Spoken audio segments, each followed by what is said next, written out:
My roommate has been secretly seasoning my food for months, and I'm not sure how to feel about it. I found out yesterday that my roommate has been quietly fixing my cooking for the better part of a year, and I'm honestly more embarrassed than angry. He's one of those people who can throw together dinner without measuring anything. Meanwhile, I need a recipe open on my phone just to make grilled cheese without getting nervous. A few months ago, I started noticing that my food was actually getting pretty good. Pasta had more flavor, burgers weren't dry anymore, and even the frozen fries somehow tasted better. I figured I was finally getting the hang of cooking. Apparently, I was giving myself way too much credit. I got home early from work yesterday and walked into the kitchen while my dinner was still on the stove. My roommate was standing there sprinkling paprika into the pan like it was the most normal thing in the world. He looked at me, looked at the pan, and just said, "Well, this is awkward."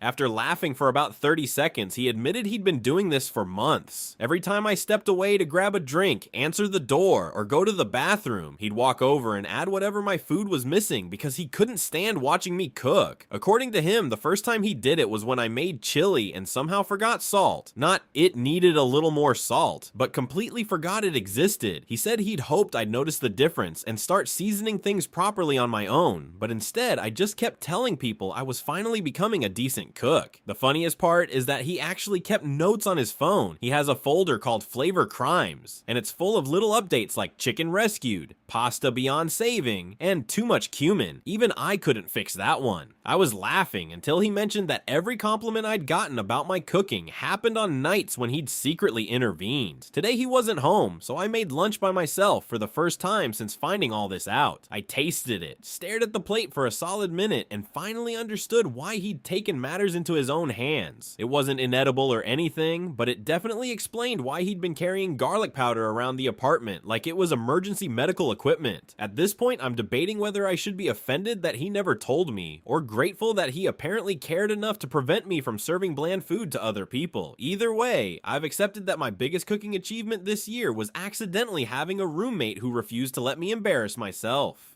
Subscribe for more stories like this.